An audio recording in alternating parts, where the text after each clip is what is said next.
मेरी माँ के मरने के बाद घर की सारी जिम्मेदारी मुझ पर आ गई थी, क्योंकि मैं उनकी एक ही बेटी थी। 12 साल की उम्र में ही मुझे अपने घर का सारा काम करना पड़ता था। अपने बूढ़े बाप की सेवा करके अब मैं थक चुकी थी। मेरा बाप एक बूढ़ा आदमी था, जबकि मेरी माँ जवान और खूबसूरत थी। बूढ़े आदमी से शादी करने के बाद भी मेरी माँ ने मेरे पापा की दिलो जान से सेवा की थी। उन्होंने कभी मेरे पापा को एहसास नहीं दिलाया था कि आप बूढ़े हैं और मैं जवान हूँ। मैं 12 साल की उम्र तक अपनी माँ को कभी भी इस बात की शिकायत करते नहीं सुना था कि मेरी शादी एक बूढ़े आदमी से क्यों करवा दी गई है। मुझे ये तो मालूम नहीं था कि मेरी माँ की शादी किस कारणवश एक बूढ़े आदमी से करवा दी गई थी, क्योंकि उस समय मैं बहुत ही छोटी थी और फिर मेरी माँ इस दुनिया से चल बसी थी और फिर पापा की जिम्मेदारी अब मेरे ऊपर आ गई थी। क्योंकि माँ के होते हुए मैंने कभी भी घर के काम नहीं किए थे, तो मुझे बिल्कुल भी अंदाजा नहीं था कि घर का काम किस तरह किया जाता है, खाना किस तरह बनाया जाता है। मुझसे जिस तरह हो पाता था मैं कर लेती थी, पर पापा को मेरा बनाया हुआ खाना बिल्कुल भी पसंद नहीं आता था। खाना खाते समय वो अक्सर मुझे डांट दिया करते थे कि किस तरह का खाना बनाया है। कभी रोटी जली हुई होती तो कभी सब्जी में नमक या मिर्च या फिर और ज़्यादा कमियां निकाल देते थे। मुझे बिल्कुल भी अंदाज़ा नहीं होता था कि किस चीज़ में कौन सी चीज़ और कितने मसाले डालने होते हैं, इसलिए हर रोज़ ही पापा से मुझे डांट सुनने को मिल जाती थी। इस समय मेरी पढ़ाई की उम्र थी और मैं घर के कामों में लगी रहती थी। कभी कभी मैं दरवाजे पर खड़ी होकर मोहल्ले के सारे बच्चों को हसरत भरी नज़रों से देखा करती थी कि काश मैं भी स्कूल जा पाती और मैं भी पढ़ पाती, क्योंकि मुझे पढ़ाई का ज़्यादा ही शौक था। पर इतनी छोटी सी उम्र में मुझ पर इतनी ज़्यादा जिम्मेदारियां आ गई थीं कि मुझे स्कूल जाने का समय भी नहीं मिल पाता था। जब मैं दरवाजे पर खड़ी स्कूल जाते हुए बच्चों को देखती थी तो पापा कभी कभार मुझे देख लेते तो बहुत डांटते थे कि दरवाजे पर खड़ी तमाशा क्या देख रही हो, इसीलिए तो तुम्हारा घर के कामों में दिल नहीं लगता, ना ही कुछ सीख पाती हो। पापा को जब मेरा कोई भी काम पसंद नहीं आया तो फिर पापा ने एक बार फिर से शादी करने का फैसला कर लिया। पापा काफ़ी बूढ़े थे, उनको बहुत ही ज़्यादा सेवा की ज़रूरत थी, जो मुझसे नहीं हो पाती थी। लेकिन मेरी एक बात समझ में नहीं आई, पापा अपनी सेवा के लिए एक नौकरानी भी रख सकते थे। आखिर उन्होंने शादी करने का ही फैसला क्यों किया, वो भी इस उम्र में आकर। लेकिन जो भी हो, मुझे पापा का ये फैसला अंदर तक सुकून दे गया था। उस समय मेरे अंदर बचपना था। मेरे लिए तो यही सुकून था कि मुझे अब घर के कामों से छुट्टी मिलेगी। आगे आने वाले हालातों की मुझे बिल्कुल भी परवाह नहीं थी। मैंने सोचा कि चलो अच्छा है, अब घर की जिम्मेदारी पापा की नई पत्नी उठा लेगी और घर के कामों का बोझ मेरे ऊपर से उतर जाएगा। लेकिन ये मेरी गलतफहमी थी। पापा ने एक तलाकशुदा औरत से शादी की थी। उसके पहले से ही 2 बेटे थे जो उन्हें अपने साथ लेकर आई थी। वो औरत काफ़ी चालाक और तेज तबीयत की इंसान थी। मैंने तो यही सोचा था कि उस औरत के आने के बाद वो सारा घर खुद ही संभाल लेगी, पर मेरी ये सोच गलत थी। उसने घर का कोई भी काम करने से मना कर दिया था। वो सारे घर के काम मुझसे ही करवाती थी। पापा के साथ साथ अब और 3 लोगों की जिम्मेदारी मेरे ऊपर आ गई थी। पहले इससे भी ज़्यादा काम मुझे अब करना पड़ते थे। सारा दिन ही मैं काम करती, उन लोगों के कपड़े धोती, घर की सफाई, खाना बनाना, इन सारे कामों से रात को जब फ्री होती तो मेरी सौतेली माँ मुझसे अपने पैर भी दबाती थी। अगर मैं कभी उनको ये बोल देती कि मैं थक गई हूँ, मुझे नींद आ रही है, तो वो मुझे डांटने लग जाती। धीरे धीरे इन लोगों की सेवा करते करते 4 साल गुजर चुके थे और अब मैं 16 साल की हो गई थी। इन 4 सालों में मेरी सौतेली माँ ने एक दिन भी मुझसे प्यार से बात नहीं की थी। ना ही मेरे पापा ने मेरे सर पर कभी प्यार का हाथ रखा था, क्योंकि पापा तो अपनी जवान पत्नी को पाकर बहुत ज़्यादा खुश थे। उनको अपनी पत्नी के अलावा और कुछ भी दिखाई नहीं देता था। वो अपनी पत्नी का दिल खुश करने के लिए कभी कभार उनके दोनों बेटों को घुमाने फिराने ले जाया करते थे और उनके लिए चीज़ें भी खरीद कर लाते थे, क्योंकि वो किसी भी सूरत अपनी नई पत्नी को नाराज़ नहीं करना चाहते थे। वो ज़्यादा से ज़्यादा कोशिश करते कि उनकी पत्नी का दिल खुश रहे। मेरी सौतेली माँ के दोनों बेटे मुझसे इस तरह हुक्म चलाते जैसे मैं उनकी कोई नौकरानी हूँ। अपने ही घर में मेरे ऊपर दूसरों का हुक्म चलता था और ये देखकर मेरा दिल अंदर ही अंदर कुढ़ता रहता था। मुझे बहुत दुख महसूस होता था कि पापा ये सब कुछ बैठे अपनी आंखों से देखते रहते हैं, उनको मेरा जरा भी एहसास नहीं है। आखिर मैं भी तो उनकी ही औलाद हूँ। उनको कभी भी मैंने अपनी तरफ से बोलते नहीं सुना था, हालांकि उन्हें मेरी साइड लेनी चाहिए थी। अपनी पत्नी से कहना चाहिए था कि अपने बेटों से कह दो कि वो मेरी बेटी पर इस तरह हुक्म न चलाया करें। ये भी मेरी बेटी है, इस घर की कोई नौकरानी नहीं जिनके आगे इस तरह गुलामी करती फिरेगी। क्योंकि मेरी माँ के बेटे पानी का गिलास तक खुद नहीं लेते थे, वो भी मुझसे मांगा करते थे। अगर कभी उनके काम में जरा सी भी देर हो जाती तो मेरी माँ उसी समय मेरे पापा से मेरी शिकायत लगवाकर मुझे डांट लगवा दिया करती थी, और पापा की डांट से मुझे बहुत ज़्यादा डर लगता था। 12 साल की उम्र में ही मैंने रसोई संभाल ली थी, और 16 साल की उम्र तक मैं हर चीज़ बनाना सीख चुकी थी। मुझे बहुत ही अच्छे अच्छे खाने बनाने आ चुके थे। भगवान की मेरे ऊपर बहुत कृपा थी। मेरे हाथ में बहुत ही ज़्यादा स्वाद था। अगर मैं कोई चीज़ सादा तरीके से भी बनाती फिर भी बहुत ही स्वादिष्ट खाना बनता था। एक दिन मेरी माँ की एक दूर की सहेली उनसे मिलने आई थी, जिसके लिए माँ ने मुझे खास तौर पर अच्छा खासा खाना बनाने के लिए बोल दिया था। मैंने अपनी सौतेली माँ के कहने पर हर वो चीज़ बनाई थी जो मेरी सौतेली माँ ने मुझसे बोली थी।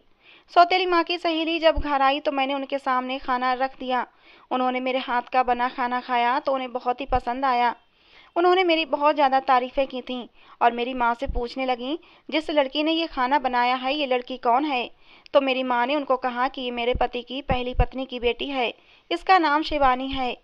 फिर उस औरत ने बड़े ही गौर से मेरी तरफ देखा, और फिर मुझसे मेरा हाल चाल पूछने लगीं।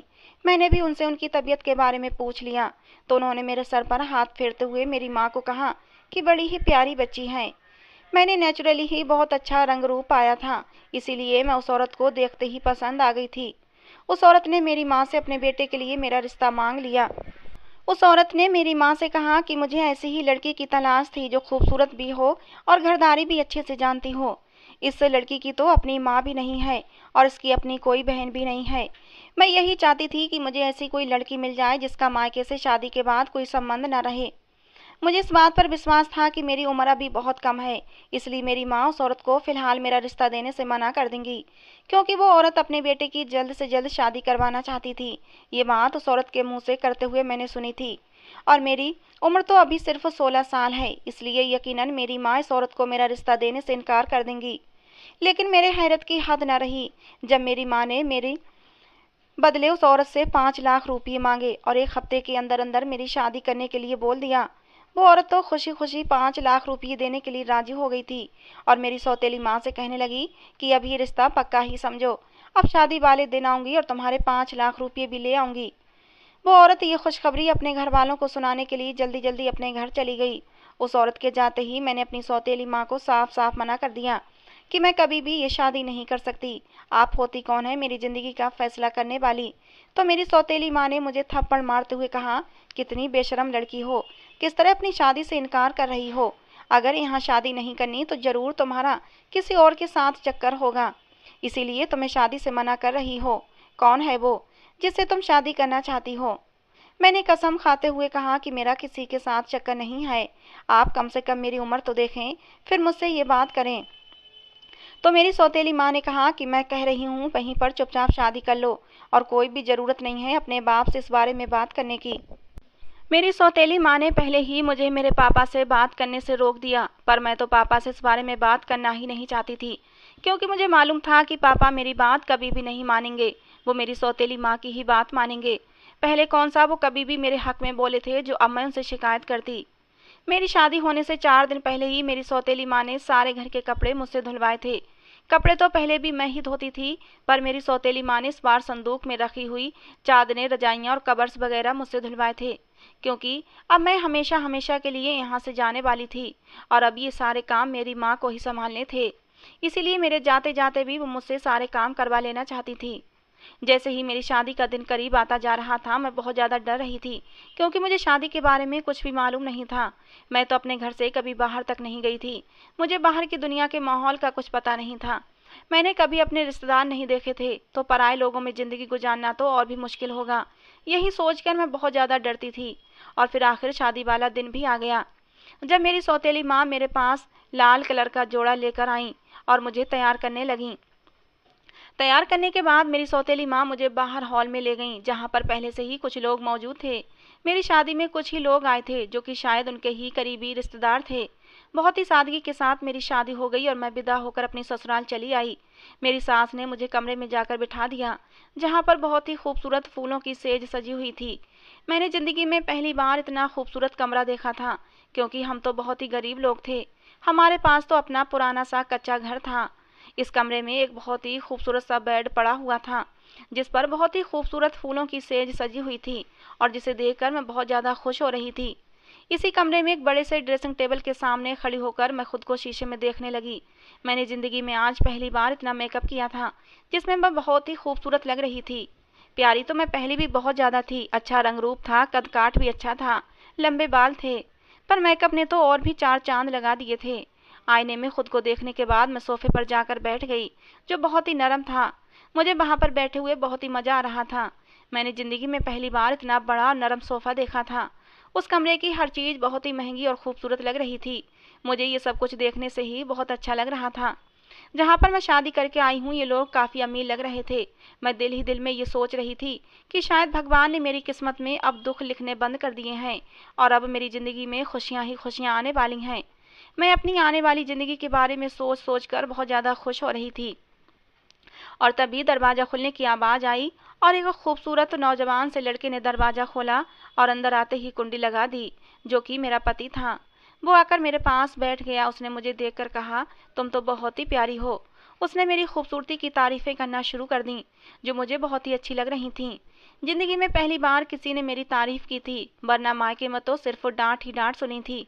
मेरे पति समीर ने कहा कि मुझे अपने माँ के फैसले पर बहुत खुशी है कि माँ ने मेरी पसंद का ख्याल रखा और इतनी प्यारी सी पत्नी मेरे लिए लेकर आई। उसने अपनी जेब से डिब्बी निकाल कर मेरे सामने की और उसमें से एक सोने की अंगूठी निकाली और मेरी उंगली में पहना दी और मुझसे कहने लगा, ये आपकी मुँह दिखाई का तोहफा है। ज़िंदगी में पहली बार मुझे किसी ने गिफ्ट दिया था, जिसे देखकर मैं बहुत ही ज़्यादा खुश हो रही थी। खुशी के मारे मेरी आंखों में आंसू छलक आए थे। उस अजनबी से इंसान में इतना अपनापन और इतना प्यार था कि मुझे कभी ज़िंदगी में अपने सगे खून के रिश्तों से भी इतना प्यार नहीं मिला था। उसके बात करने का अंदाज इतना मीठा था कि मेरा दिल जीत चुका था। इस शादी से मैं कुछ दिन पहले तक बहुत ही नाखुश थी, लेकिन अब इस शादी से मैं बहुत ज़्यादा खुश थी। प्यार भरी बातों में किस तरह सारी रात गुजर गई पता ही नहीं चला। जब अगली सुबह मेरे पति ने गुलाब का फूल मेरे गाल पर रखते हुए मुझे जगाया तो मेरी आँख खुली। आज ज़िंदगी में पहली बार मैं इतनी देर से उठी थी, क्योंकि अपने घर में तो मैं सुबह 4 बजे ही उठ जाया करती थी। मैंने अपने पति से माफ़ी मांगी कि पता नहीं मैं कैसे इतनी देर तक सोई रही। तो मेरे पति ने मुझसे कहा कि मेरा तो अभी आपको जगाने का दिल नहीं कर रहा था, क्योंकि आप सोते हुए बहुत ही प्यारी लग रही थीं, पर मजबूरी थी, मम्मी नीचे नाश्ते पर बुला रही हैं, इसीलिए मुझे आपको जगाना पड़ा। मैंने अपने पति को कहा कि आज ही मेरी ज़िंदगी की पहली रात थी जिसमें मैं इतनी सुकून की नींद सोई हूँ, वरना मैं कभी इतनी बेफिक्र होकर ऐसी सुकून की नींद नहीं सोई। मेरे पति समीर ने उसी समय मुझसे वादा किया कि आपकी आने वाली हर सुबह अब ऐसे ही सुकून से गुजरेगी। ये मेरा आपके साथ वादा है। मैं आपकी ज़िंदगी में इतनी खुशियाँ भर दूंगा कि आपको कभी भी अपना अतीत याद नहीं आएगा। इतने प्यार करने वाले पति को पाकर मैं बहुत ही ज़्यादा खुश थी। मैंने भगवान का धन्यवाद दिया कि उसने मुझे इतने सारे दुख देने के बाद अब मेरी ज़िंदगी में खुशियाँ ही खुशियाँ भर दी थीं। जहाँ इतनी अच्छी और प्यार करने वाले लोग थे, मैं बहुत खुश थी। मैं जल्दी जल्दी तैयार होकर अपने पति के साथ बाहर हॉल में चली आई, जहाँ पर सब लोग हमारा नाश्ते की मेज़ पर बैठे इंतजार कर रहे थे। मैंने वहां पहुंचकर सबसे पहले अपने सास ससुर के पैर छुए और उनका आशीर्वाद लिया। ससुराल में मेरे सास ससुर और मेरे 2 छोटे देवर थे, जो इस समय टेबल पर मौजूद थे। मेरी सास ने अपने पर्स से पैसे निकाले और उसी समय हम पति पत्नी के ऊपर घुमाए और नौकरानी के हाथ में थमा दिए। मैं ये देखकर काफ़ी हैरान हो रही थी कि इंसान की ज़िंदगी में इतना बड़ा बदलाव इतनी जल्दी कैसे आ सकता है, कि जिन पैसों के लिए मैं हमेशा तरसती रहती थी, मुझे अपनी ज़रूरत के लिए 50 रुपये तक मेरी सौतेली माँ नहीं देती थी, आज हज़ारों के नोट मुझ पर खैरात किए जा रहे थे। ये ज़रूर मेरे किसी पुण्य का फल था जो मुझे इस रिश्ते के रूप में मिला था। हम सब घर वालों ने मिलकर जब नाश्ता कर लिया तो मेरी सास ने मुझे मीठा बनाने के लिए बोला। उन्होंने कहा कि हमारे ख़ानदान की ये रस्म है, हम आने वाली नई बहू के हाथ से ही मीठा बनवाते हैं। मैंने सभी लोगों के लिए खीर बनाई। खाने में तो क्योंकि मैं हर चीज़ ही बहुत अच्छी बनाती थी, तो उस दिन मैंने खीर बनाते हुए ख़ास ख्याल रखा था कि अच्छे से अच्छी खीर बना सकूं ताकि सभी लोगों को पसंद आ जाए। मैंने दिल से मेहनत की तो फिर खीर भी बहुत ही अच्छी बनी थी, जो सबको बहुत ही ज़्यादा पसंद आई थी। खीर खाने के बाद मेरे ससुर जी ने मुझे 20,000 रुपये इनाम के तौर पर दिए और कहा कि बहू, आइंदा से भी मेरे लिए ऐसी ही मज़ेदार खीर बनाते रहना। मुझे उस समय बहुत ज़्यादा खुशी हो रही थी कि सब लोगों को मेरे हाथ की बनी हुई खीर पसंद आ गई थी। मैंने अपनी शादी के दूसरे दिन ही अपने घर को खुद संभालने का सोच लिया था। मैं अपनी सास के पास चली गई। मैंने अपनी सास से पूछा कि आज खाने में क्या बनेगा, बस आप मुझे बता दें। तो मेरी सास कहने लगी कि बेटा इतनी जल्दी क्या है, अभी तो सारी जिंदगी तुम्हें इसी घर को संभालना है। मेरी तो हड्डियों में अब इतनी जान नहीं है कि घर का काम कर सकूं या घर को संभाल सकूं। तुम्हारा घर है, तुमको ही संभालना है। पर अभी तुम्हारी नई नई शादी हुई है, अभी तो शादी को सिर्फ दूसरा ही दिन है। तुम्हारे तो हाथों की मेहंदी भी अभी तक नहीं उतरी है, अभी से मैं तुम्हें काम पर लगा दूं। तुम्हारी शादी के पहले पहले दिन है, खुद को सजाओ संवारो, अपने पति के लिए खुद को तैयार रखो, उसका दिल खुश रखो, खूब एंजॉय करो। भगवान तुम दोनों की जोड़ी सलामत रखे, तुम दोनों को इसी तरह हमेशा खुश रखे। आगे चलकर तुमको ही इस घर को संभालना है। अपनी सास की बातें सुनकर मुझे तो अपनी किस्मत पर विश्वास नहीं आ रहा था कि मेरी किस्मत इतनी भी अच्छी हो सकती है, मैं इतनी भी खुशकिस्मत हो सकती हूँ कि मुझे इतनी अच्छी सास मिले। फिर मेरी सास ने मेरे पति को मुझे हनीमून पर ले जाने के लिए कहा, तो मेरे पति मुझसे पूछने लगा कि मैडम जी कहाँ चलना है, हुक्म करो, जहाँ बोलोगी वहीं पर तुम्हें ले जाऊंगा। मैं तो कभी अपने मोहल्ले से भी बाहर नहीं गई थी, तो मुझे तो शहरों के नाम तक नहीं आते थे कि हिंदुस्तान से बाहर कौन कौन से देश हैं और हिंदुस्तान के अंदर ही ऐसी कौन कौन सी खूबसूरत जगहें हैं जहाँ पर मैं अपने पति के साथ घूमने जा सकती हूँ। मुझे कुछ मालूम नहीं था। मैंने अपने पति से बस इतना ही बोल दिया कि आप जहाँ ले जाएंगे वहाँ चली जाऊंगी, मैं तो खुशी खुशी कहीं भी आपके साथ चली जाऊंगी। उन्होंने मुझे सिंगापुर ले जाने का फैसला किया। कुछ ही दिनों के बाद मेरे पति ने सिंगापुर की 2 टिकट लाकर मेरे सामने रख दी और कहा कि जल्दी से आप पैकिंग करो, कल की ही फ्लाइट है। मैंने अपनी ज़रूरत के कुछ सामान को पैक किया और हम दोनों सिंगापुर के लिए रवाना हो गए। मैंने ज़िंदगी में पहली बार कुदरत की बनाई हुई इन खूबसूरत चीज़ों को देख रही थी। मेरे पति ने मुझे बहुत ही अच्छी अच्छी जगहों पर घुमाया, हमने अच्छे अच्छे होटलों में खाना खाया। उस दिन मुझे पता चला कि ज़िंदगी का मज़ा तो भगवान की दी हुई इस खूबसूरत सी दुनिया को देखने में ही है। मैंने तो अपने पुराने से घर के अलावा कुछ देखा ही नहीं था। मेरे पति ने मुझे सिंगापुर के बड़े बड़े शॉपिंग मॉल में शॉपिंग कराई और कहा कि तुम्हारा जो दिल करे तुम अपने लिए यहाँ से खरीद लो। पर मैंने सबसे पहले अपने घर वालों के लिए ही खरीदारी की, क्योंकि सास के दिल में अपने लिए मैं जगह बनाना चाहती थी। उन लोगों से मुझे इतना प्यार मिल रहा था तो मुझे हर अच्छी चीज़ देखते ही अपने सास ससुर याद आ जाते थे कि ये चीज़ उन्हीं के लिए खरीदनी चाहिए। मैंने अपने लिए तो बहुत ही कम चीज़ें खरीदी थीं। लगभग 8 दिन तक सिंगापुर में गुजारने के बाद हम लोग वापस आ गए थे। घर आने के बाद मैंने जब सास ससुर के लिए खरीदा हुआ सामान उन्हें दिया तो वो लोग बहुत ज़्यादा खुश हुए थे। सिंगापुर से वापस आने के बाद मेरी सास ने पूरे घर की जिम्मेदारी अब मुझ पर डाल दी थी, जो मैंने खुशी खुशी स्वीकार कर ली थी। मुझे तो घर का काम पहले से ही मुश्किल नहीं लगता था, क्योंकि मुझे बचपन से ही आदत थी घर का काम करने की। तो मेरे लिए तो ये बहुत ही मामूली सी बात थी। मैं खाना बनाने के बाद सारे घर की सफाई भी खुद ही कर लेती थी। हमारे घर में नौकरानी तो मौजूद थी, पर मुझे इतने खूबसूरत घर की सफाई करना बहुत ही अच्छा लगता था। मैं तो अपने कच्चे से घर को भी साफ सुथरा रखती थी, पर अब तो ये एक बहुत ही सुंदर सा महल था, तो मैं इसको भला कैसे साफ ना करती। मेरी सास मुझसे अक्सर बोला करती कि सफाई सुथराई के लिए मैंने नौकरानी रखी हुई है, बस तुम खाना बना लिया करो।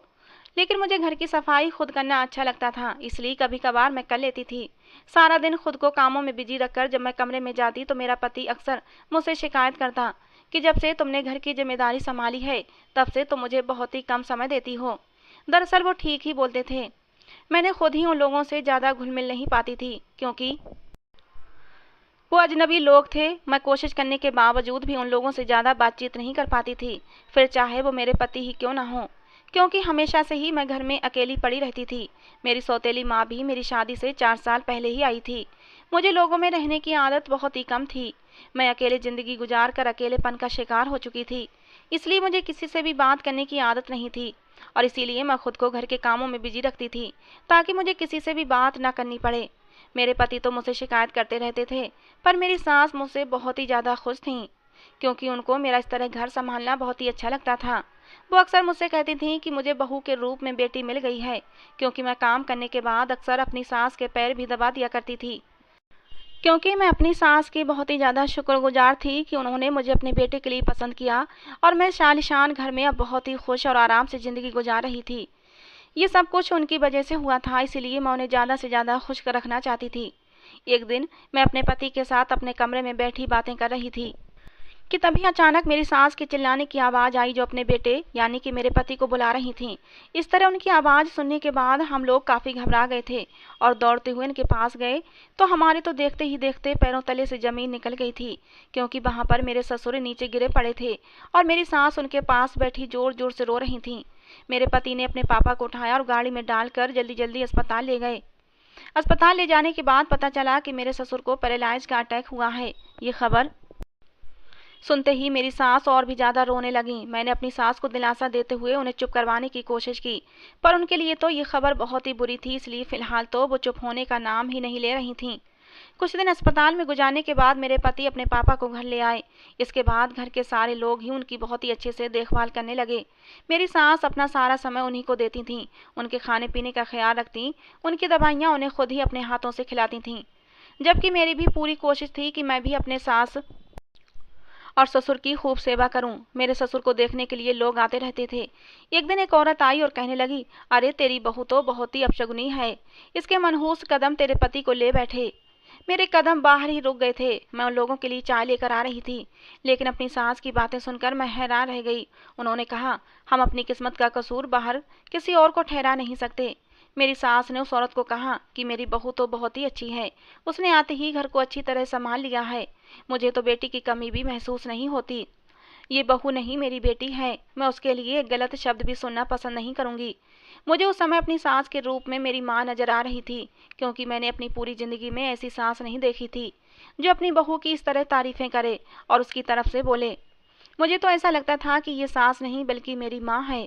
उस दिन के बाद तो मुझे अपनी सास और भी ज़्यादा प्यारी लगने लगी थी। मेरी सास अपने पति की दिन रात सेवा करती रहती थीं, तो मैं रात को जाकर अपनी सास के पैर दबा दिया करती थी।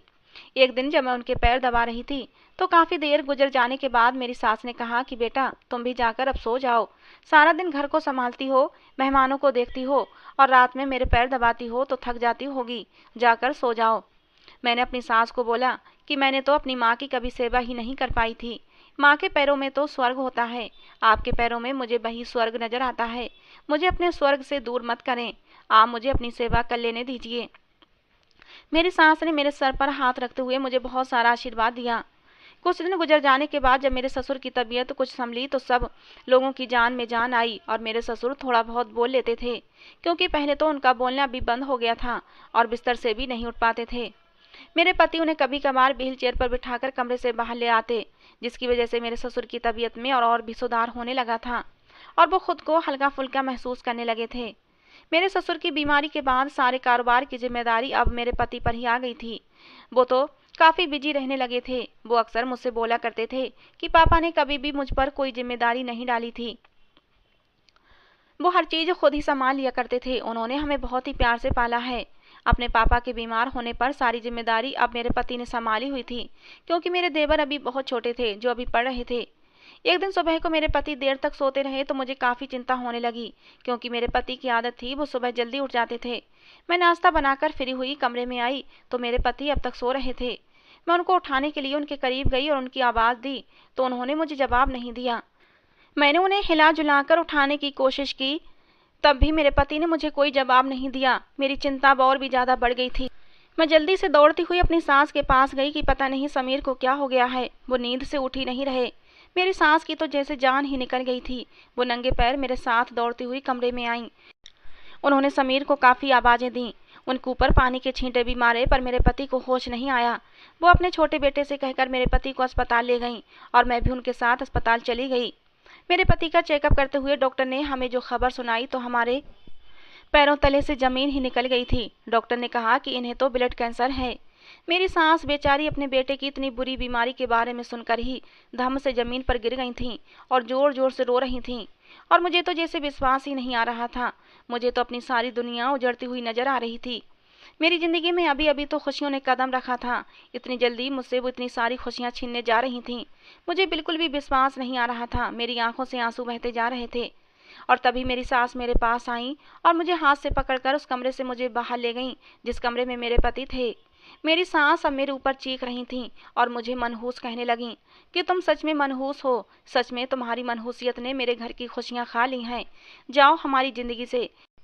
मेरे बेटे की ज़िंदगी में वापस आने के बारे में सोचना भी मत। मैं अपनी सास की मिन्नतें करने लगी। मैं बोली कि इसमें मेरा क्या दोष है, पर मेरी सास मेरी एक भी बात सुनने के लिए तैयार नहीं थी। उन्होंने अपने दोनों बेटों से कहकर मुझे अस्पताल से उसी समय धक्के देकर बाहर निकलवा दिया, और यहाँ तक नहीं सोचा कि मेरे पति की बीमारी का जितना दुख उन्हें हुआ है उससे कहीं ज़्यादा मुझे भी हुआ है। मैं रोती हुई अपने मायके चली गई तो मेरी सौतेली माँ मुझे देखकर ही परेशान हो गईं और कहने लगीं, क्यों आई हो? तुम्हारी सास ने तो मुझसे कहा था कि तुम अब कभी भी मायके नहीं आओगी, तो फिर यहाँ क्या करने आई हो?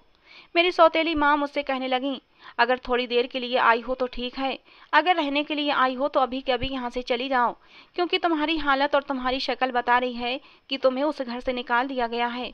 तुम्हारे बाप की दवाइयों पर बहुत खर्चा हो चुका है, अब तुम्हारा पेट पालने के लिए मेरे पास पैसे नहीं हैं। मैंने तो अभी तक अपनी दुख भरी दास्तान अपनी माँ को सुनाई भी नहीं थी कि उन्होंने पहले ही मुझे अपने साथ रखने से मना कर दिया। मेरी सौतेली माँ ने और दोनों भाइयों ने धक्के देकर मुझे उस घर से निकाल दिया। मैं रोड पर जाकर गिरी थी। अपनी माँ के दरवाजे पर रोती रोती सारी रात गुजर गई, पर मेरी सौतेली माँ ने दरवाज़ा नहीं खोला। भूखी प्यासी सारी रात गुजार कर मैं सुबह 5 बजे उस दरवाजे से उठी। मेरे शरीर में बिल्कुल भी ताकत नहीं बची थी। मुझसे चला भी नहीं जा रहा था, क्योंकि एक तो मेरे पति की बीमारी का सदमा था, दूसरा घर से निकाल देने का। मुझे विश्वास था कि मेरा पति मुझे जरूर वापस बुलाएगा, क्योंकि वो मुझसे बहुत ज़्यादा मोहब्बत करता था। और फिर से मैं ससुराल जाने लगी। चलते चलते रास्ते में अचानक मेरा सर चक्कर खाने लगा और मैं बेहोश होकर गिर गई। जब मेरी आंख खुली तो मैं एक अस्पताल में मौजूद थी और एक औरत मेरे साथ खड़ी थी। मैंने उस औरत से सवाल किया कि मैं कहाँ हूँ और मुझे क्या हुआ है, तो उसने मुस्कुराते हुए मुझे जवाब दिया कि बधाई हो, आप माँ बनने वाली हैं। आप एक सड़क पर बेहोश पड़ी हुई थीं और मुझे मिली थीं, तो मैं आपको अस्पताल ले आई, जहाँ मुझे पता चला कि आप माँ बनने वाली हैं। उस औरत ने मुझसे कहा कि आप कौन हो, कहाँ रहती हो, मैं आपको आपके घर तक छोड़कर आती हूँ। ये बात सुनते ही मेरे आंसू बहने लगे। मैंने उस औरत को कहा कि मेरा तो कोई भी घर नहीं है, किस घर का पता आपको दूं? मेरे पति के घर से मुझे मनहूस कहकर निकाल दिया गया है और मेरे बाप के घर से भी मुझे ये कहकर निकाल दिया गया है कि वो मेरा भार नहीं उठा सकते। वो औरत बहुत ही अच्छी और रहमदिल थी, तो वो मुझे अपने साथ अपने घर ले गई। उस औरत के घर में मेरा बहुत ही अच्छे से ख्याल रखा जा रहा था, इस वजह से कि मैं पेट से थी।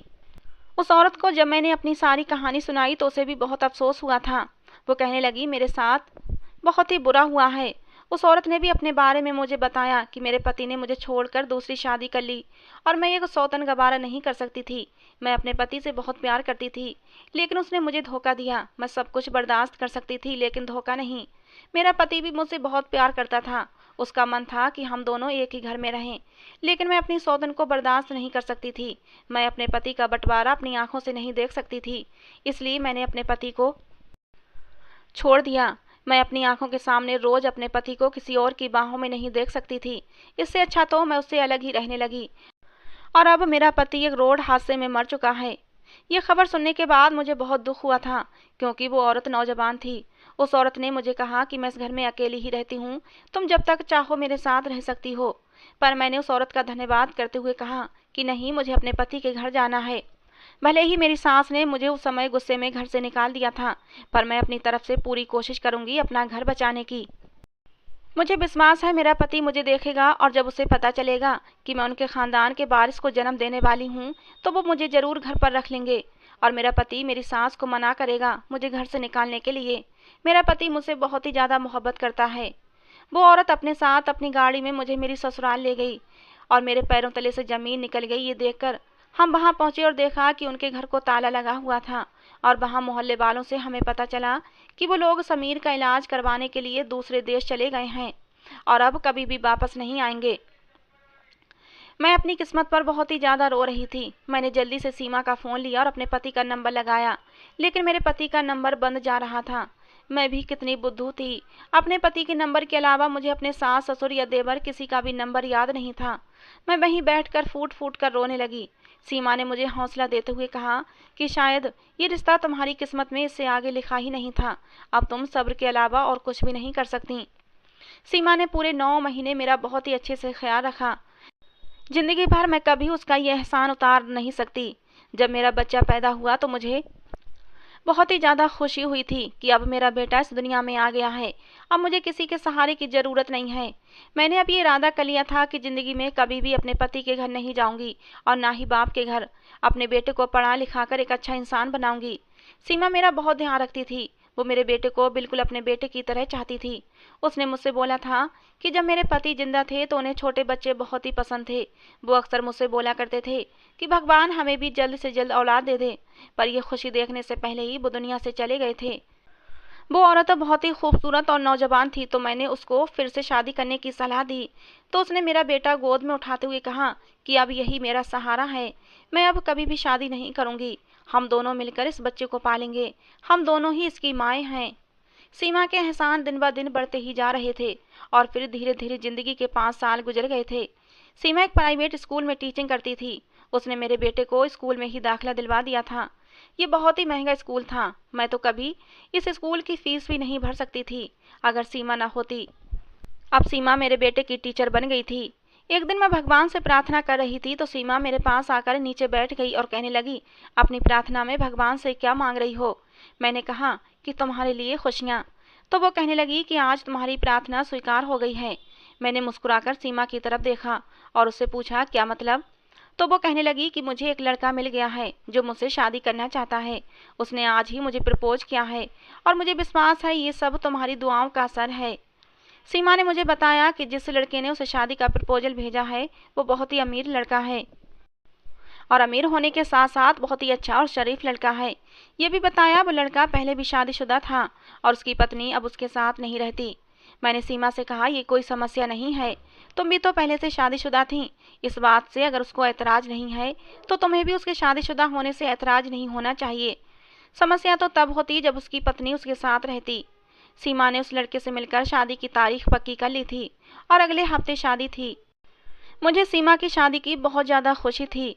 सीमा ने तो अपने एहसानों से उस समय मुझे खरीद लिया जब उसने शादी से एक दिन पहले ही अपना घर मेरे बेटे के नाम लिख दिया था। अगला दिन शादी का था। जब वो तैयार होकर दुल्हन बनी तो उस समय बहुत ही सुंदर लग रही थी। सीमा को ले जाकर मैंने स्टेज पर सोफे पर बिठा दिया जहाँ पर सीमा बैठी अपने दूल्हे का इंतजार कर रही थी। सीमा ने मेरे बेटे को भी अपने साथ ही बिठाया हुआ था। मैं मेहमानों का ख्याल रखने के लिए स्टेज से नीचे चली गई। थोड़ी ही देर में सीमा का दूल्हा भी आ गया था। पंडित जी भी आ चुके थे। विवाह का शुभ मुहूर्त हो चुका था। मैंने जैसे ही दूल्हा दुल्हन को लेने स्टेज पर पहुंची तो सीमा के दूल्हे को देखकर मेरी जान निकल गई, क्योंकि वो तो मेरा पति समीर था। समीर भी मुझे देखकर अपने सोफे से उठकर खड़ा हो गया था और मेरी ही तरफ देखने लगा। हम दोनों को इस तरह हैरान होता देखकर सीमा ने समीर से सवाल किया, क्या तुम एक दूसरे को जानते हो? तो मैंने फौरन ही जवाब देते हुए कहा, नहीं नहीं, हम तो एक दूसरे को नहीं जानते। और मैंने उसी समय पंडित जी से कहा कि जल्दी शादी के मंत्र बोलो और ये शादी करो। मुझे सीमा से झूठ बोलना पड़ा क्योंकि सीमा के एहसान तले मैं दबी हुई थी। समीर भी अपनी ज़िंदगी एक बार फिर से शुरू करने जा रहा था, इसलिए मैं उन दोनों के बीच में नहीं आना चाहती थी। दोनों की शादी होने लगी और मैं वहाँ से हट गई। शादी के बाद सीमा विदा होकर अपने पति के साथ ससुराल चली गई और मैं सीमा के घर में अकेली अपनी किस्मत पर जारो कतार रोने लगी। सीमा शादी के एक हफ्ते के बाद मुझसे मिलने आई। मैं किचन में उनके लिए खाना बना रही थी और सीमा अपने रूम में चली गई। तब समीर किचन में मेरे पास आया और उसने मुझे बताया कि उसने मुझे बहुत ही तलाश करने की कोशिश की थी पर मैं उसे नहीं मिली। उसने मुझे कहा, जब इलाज के लिए लंदन गया तो वहाँ पर ही मुझे पता चला कि मेरी रिपोर्ट किसी के साथ चेंज हो गई थी और मुझे ये बीमारी थी ही नहीं। उस रात तो मैं सुबह सोकर इसलिए नहीं उठा था क्योंकि रात को मुझे नींद नहीं आ रही थी और मैंने सोने के लिए दवाई ली थी और लेट गया था और इसीलिए देर तक सोता रहा था। खबर सुनने के बाद मुझे काफ़ी खुशी हुई थी। मैंने उसको कहा, शायद हम दोनों का साथ बस थोड़ा सा ही था, इसलिए हम दोनों एक दूसरे से जुदा हो गए। एक ही शहर में रहते हुए भी आप मुझे ढूंढ नहीं पाए, जबकि इसी घर में आपने सीमा को पा लिया। अब आप और सीमा हमेशा खुश रहें। मैं आपके लिए भगवान से प्रार्थना करूंगी। समीर ने मुझसे कहा कि वो मेरे बगैर नहीं रह सकता। वो सीमा से इस बारे में बात करेगा कि हम सब मिलकर साथ में रहेंगे। पर मैंने समीर को इनकार कर दिया क्योंकि सीमा के मुझ पर इतने ज़्यादा एहसान थे कि मैं उनको जरा भी दुख नहीं देना चाहती थी। समीर ने मेरे बेटे के बारे में पूछा तो मैंने उनको बता दिया कि उन्हीं का बेटा है। उन्हें बहुत ज़्यादा खुशी हुई थी और उनकी आंखों से आंसू बहने लगे थे। मैंने समीर को कहा कि सीमा ने माँ बनकर रियान को पाला है, इसलिए अपना ये घर भी रियान के नाम लिख दिया है। अब आप चाहो तो आप यहाँ आ सकते हो और रियान को अपने घर बुला सकते हो। इस बात से सीमा को कोई भी ऐतराज़ नहीं होगा क्योंकि रियान सीमा को अपनी औलाद की तरह ही प्यारा है। पर आप ये बात कभी भी सीमा को मालूम नहीं होने देना कि रियान आपका और मेरा बेटा है। मैंने समीर को कहा कि आप सीमा का बहुत ही ज़्यादा ख्याल रखना। उसने सारी ज़िंदगी अकेले ही गुजारी है। इससे पहले भी वो अपने एक पति को खो चुकी है। अगर इस बार वो आपको खो देगी तो वो जिंदा नहीं बच पाएगी, क्योंकि मैंने सीमा के अंदर बहुत ही गहरी उदासी देखी है। वो अब कोई भी दुख बर्दाश्त नहीं कर पाएगी। और मैं तो हरगिज नहीं चाहती कि मेरी तरफ से सीमा का दिल दुखे, क्योंकि इन 5 सालों में सिर्फ सीमा ने ही मुझे सहारा दिया है। उसकी वजह से ही आज मैं और रियान जिंदा हैं। अगर सीमा ने हमें सहारा न दिया होता तो कब के हम दोनों इस दुनिया से चले गए होते। समीर ने मेरे हाथ थाम लिए और कहने लगा, नहीं शिवानी, मैं तुमसे अब दूर नहीं रह सकता। मैं तुम्हें बहुत तलाश कर चुका हूँ, लेकिन तुम मुझे नहीं मिली। अपनी माँ के मजबूर करने पर मैं शादी के लिए राजी हो गया था, और फिर सीमा मुझे अच्छी लड़की लगी थी, इसीलिए मैं शादी के लिए मान गया था। लेकिन अब तो तुम मुझे मिल गई हो। मैं तुम्हारे बिना नहीं रह सकता। मैं तुम्हारी याद में बहुत तड़पा हूँ। अब हम साथ रहेंगे, मैं, तुम, सीमा और रियान, एक खुशहाल फैमिली की तरह। मैंने अपने हाथ समीर से छुड़ा लिए। मुझे पता था कि सीमा कभी भी ये सहन नहीं कर पाएगी। वो अपनी सौतन को अपनी आंखों के सामने नहीं देख सकती, और मैं सीमा की आंखों में आंसू नहीं देख सकती थी। मैंने समीर को वापस भेज दिया। मैंने कहा कि मैं सोच कर जवाब दूंगी। सीमा और समीर चले गए थे। उसी रात मैंने रियान को भी उन दोनों के साथ ही भेज दिया था, क्योंकि मैं एक बहुत ही बड़ा फैसला कर चुकी थी, जिसमें हम सबकी खुशियां थीं, मेरी, रियान की, सीमा की और समीर की। अगर मैं ये कदम न उठाती तो सब कुछ बर्बाद हो जाता, और मैं ऐसा नहीं होने देना चाहती थी। मैंने उसी रात एक छोटा सा खत लिखा और उसे साइड टेबल पर रख दिया, और फिर मैं सो गई थी। बहुत ही सुकून की नींद। ऐसी गहरी और सुकून की नींद तो जिंदगी में सिर्फ एक बार ही आती है। सुबह शिवानी की नौकरानी ने समीर और सीमा को फोन करके बुला लिया था। वो दोनों जब घर आए और जब शिवानी के कमरे में गए तो वहां शिवानी का ठंडा शरीर पड़ा था। अब उसमें कोई भी हरकत नहीं थी। समीर तो चीख मार कर शिवानी से लिपट गया था, और ये सब सीमा आंखें फाड़े देख रही थी कि आखिर ये सब क्या हो रहा है। उसने साइड टेबल पर रखा वो खत देखा और उसे पढ़ने लगी, जिसमें लिखा था, सीमा, मुझे माफ कर देना।